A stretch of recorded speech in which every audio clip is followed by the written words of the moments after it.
This dam is so massive, it actually slowed the rotation of the Earth. Behind this wall sits a reservoir so vast it feels less like a lake and more like an inland sea. Its scale is almost absurd. The flooded reach behind it extends farther than most people can visualize. I'm standing against a wall of concrete that changed the speed of the planet. Construction officially began on December 14th, 1994. 40,000 workers were mobilized for one mission: stop one of the largest rivers on Earth. The project would consume 28 million cubic meters of concrete, enough to build dozens of Eiffel Towers. This dam exists because the Yangtze had already written one of the deadliest flood histories in human memory. In 1931, catastrophic flooding killed millions through drowning, disease, and famine. For centuries, this river gave life and took it away with terrifying force. And hidden inside the mountain are turbines the size of buildings, turning raw water into power. The cost reached $31.7 billion. The build would take 17 years to complete.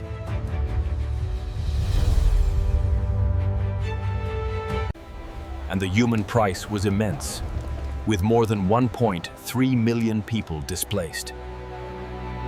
But before any wall could rise, engineers faced the first impossible task: stopping the third longest river on Earth.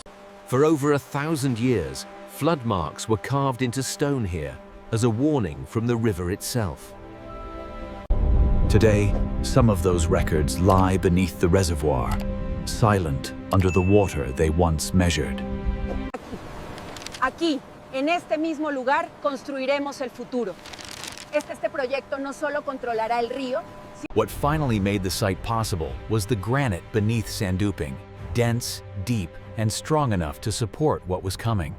Even then, the decision was controversial, because everyone understood the cost would be enormous.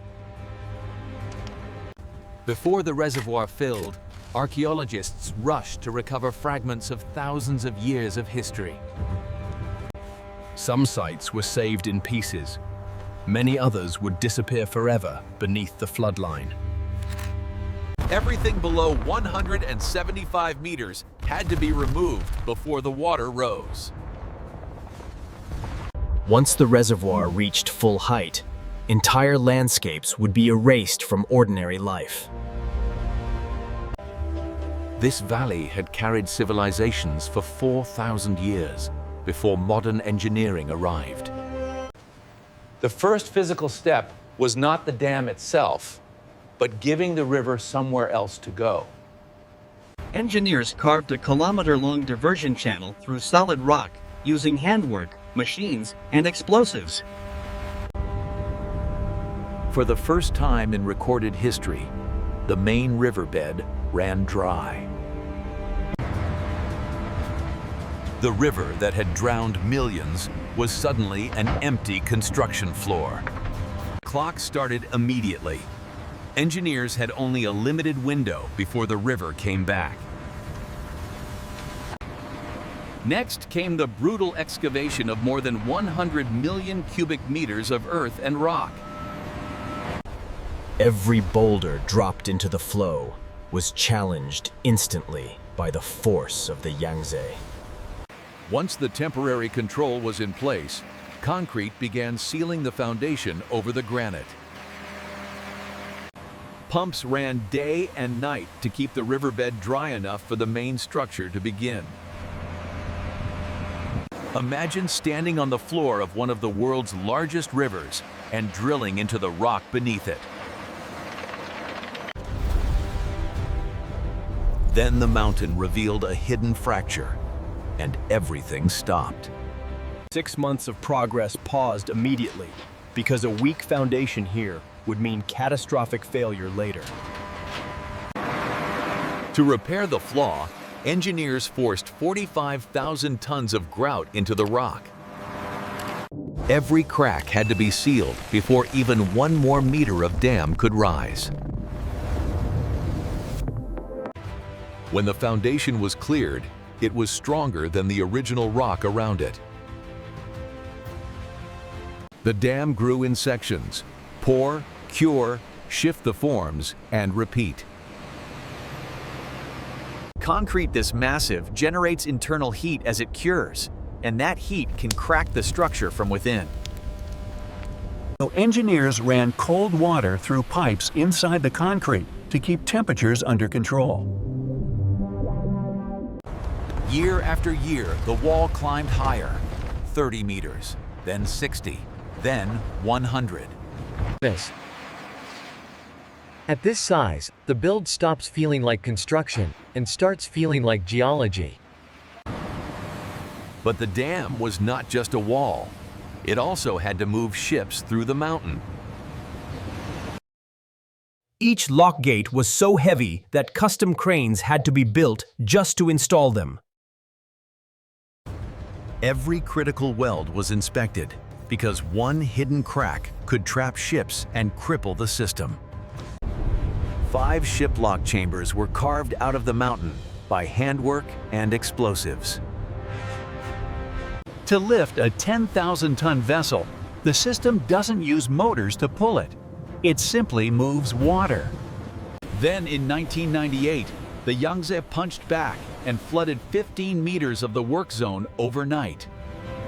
For 72 hours, crews pumped continuously and checked every bolt before resuming construction.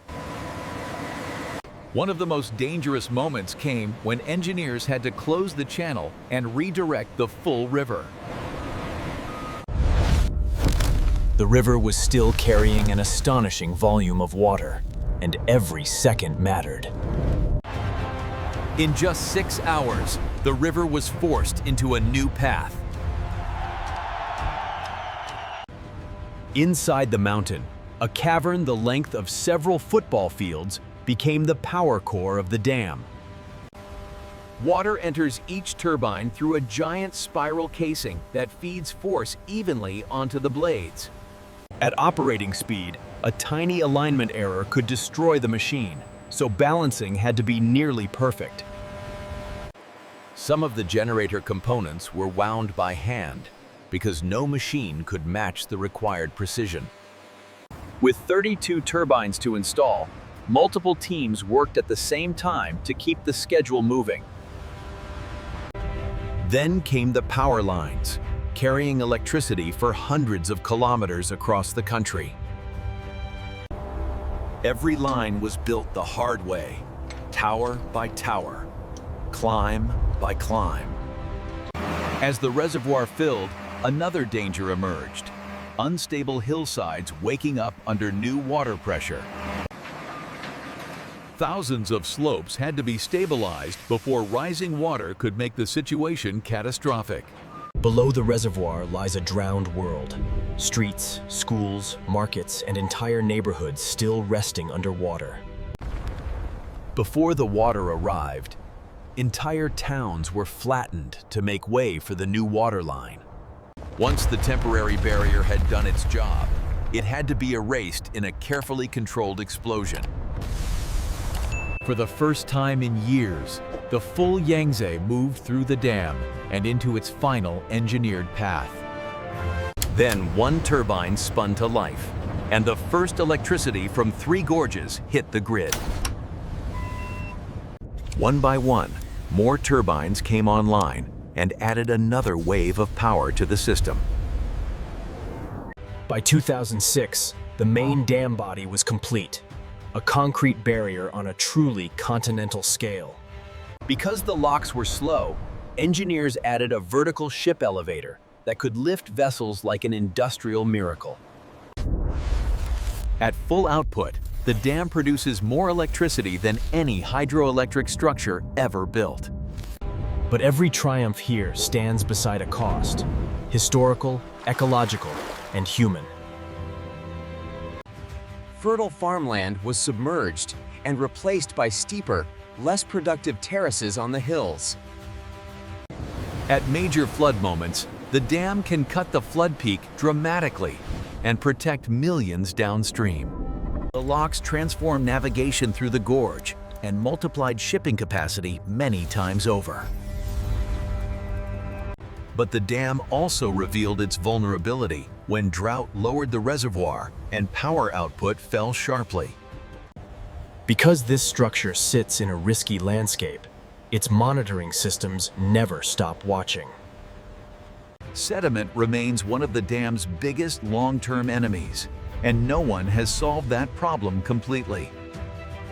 They said it was impossible to stop this river, reshape this valley, and power a nation. Then they built it anyway.